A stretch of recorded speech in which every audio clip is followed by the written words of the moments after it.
Galing from the Georgian Vice President. From the way things are, it's quite obvious that you are object of demolition and being displayed that because of the 2020 elections. My question is, are you eyeing the presidency in 2020? Wala pa yan sa mga plano ko, ma'am. I was asked kung tatakbo ba ako sa 2028 and then I answered doon sa mga kasamahan natin sa media sa National Capital Region. December 2026 would be the best time to decide kung tatakbo sa 2028. There's a follow-up from the OVP media. Ang sabi po ni Deputy Speaker Suarez, bakit daw pare-parehas yung mga travel order na bakit pare-pareho na may travel order lahat ng mga officials ng OVP yung sinusulpina on the day of the hearing? Ang accusation niya daw, mayroong malicious intent by provision ng travel order. That is not true. In-explain ko na kanina, no? Walang mali siya yan. Meron kaming OVP anniversary sa November, 89th anniversary sa November 15. Lahat kami, tulad kami ni JC, nandito kami ngayon to discuss OVP anniversary for Panay and Negros Island. So, merong isa pumunta ng Cebu at merong isa his trip was not for a anniversary. Ang trip niya is to Caraga, preparing for possible typhoon sa December. Kasi usually Mindanao, December yung bagyo sa Mindanao. Experience namin doon. Even nung mayor ako, nakadalawang bagyo ako, December lagi ang Mindanao na bagyo. And then the other two, yes, Thanksgiving ang kanila, yung isa Bukidnon ng area. So, kahit ako man, wala din ako sa central office for after November 16 kasi tuloy-tuloy na yung mga Thanksgiving activities ng iba't ibang satellite offices. Busy ang Office of the Vice President ngayon kasi from our 89th anniversary, November 15, meron na kaming year-end celebration on November 29. So, pinasok namin lahat ng schedule between November 15 and November 29. And then, ang maiwan na lang for December are the Christmas gift giving doon sa Luzon sa NCR.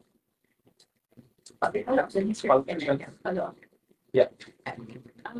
Madam Vice President, Yes, your ma'am. father was quoted to have said na he's asking you to get out of politics. So, it's your Yes, concern. ma'am. Oo. Pagkatapos niya ako sinabi na tumakbo ako mayor, tumakbo akong vice mayor, sabihan niya ako na, darating tayo doon, ma'am. Darating din tayo doon na hindi na ako sasali sa politics. Ako man, gusto ko din.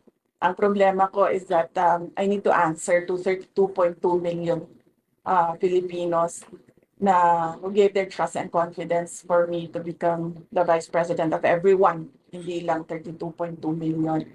Darating din tayo doon na hindi na ako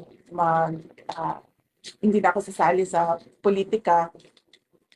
But buhay kasi natin, hindi natin alam kung anong mangyayari bukas. We can only plan.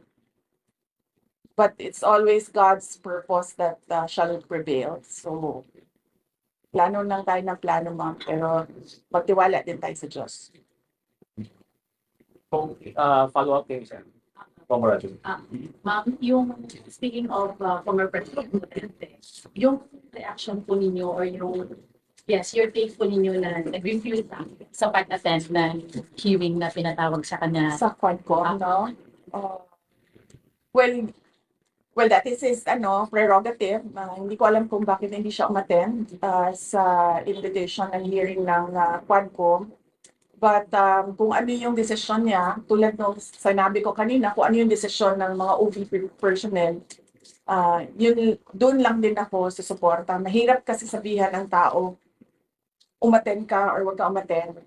Kasi siya yung uupo doon siya yung sasagot doon. Hindi naman ako, hindi naman ibang tao. So, kung ano yung desisyon nila, supportahan ko lang. Pero last na lang po ma'am sa question kanina na wala pa kayong invitation come November 15. So ma'am, given na may invitation, mag-attend po kayo.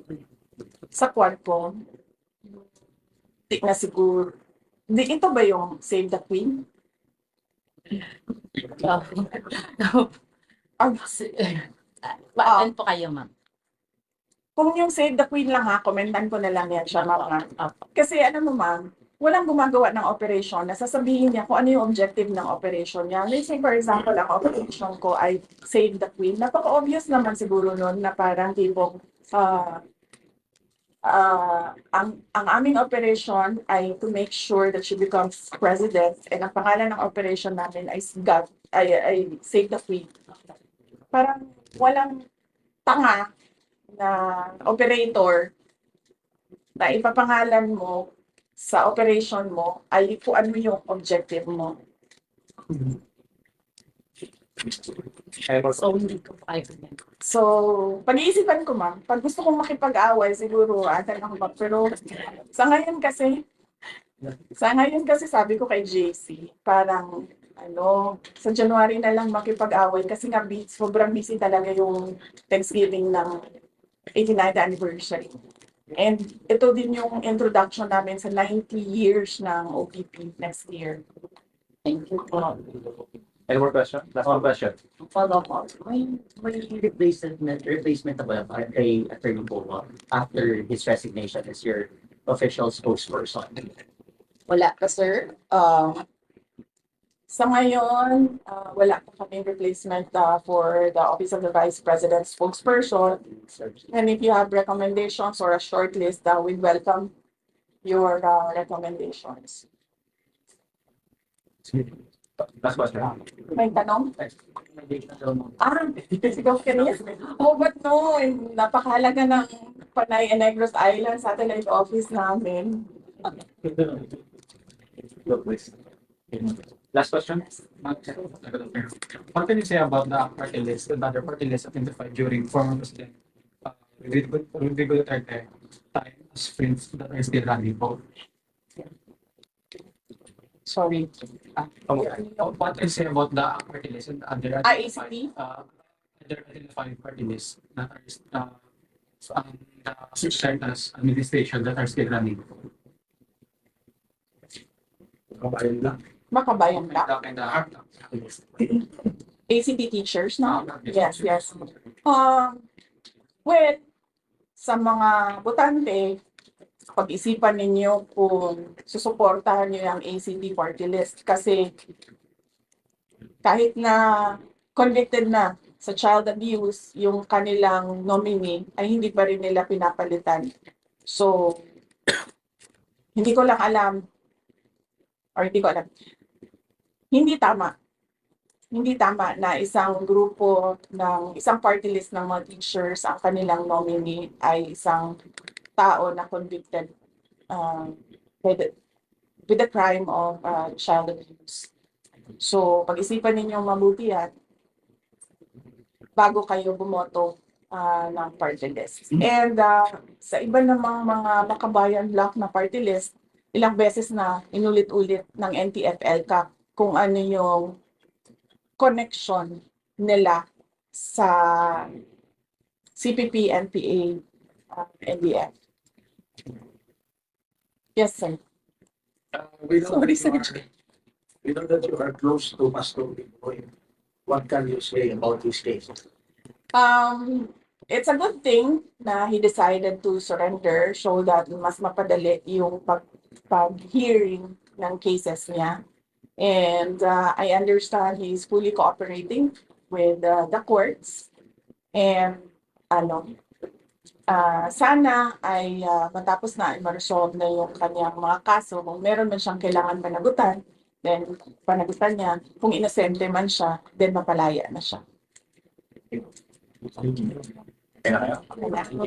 One last word. Madam President, Ponce Espino Muradyo, Bacolod. Vice President pala.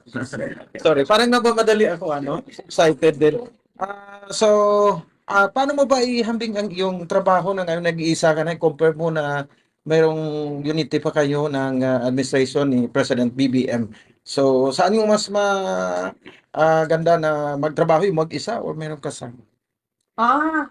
I don't like crowds. So, okay lang ako mag-isa. With the administration. Ah, Compare mo na ngayon na pareho lang naman eh. Nung nandun ako, inaatake nila ako. Nung umalis ako, inaatake din nila ako. So kung may preference man ako, base ko sa personality ko, ayaw ko ng maraming tao, I don't like crowds, so I can work alone.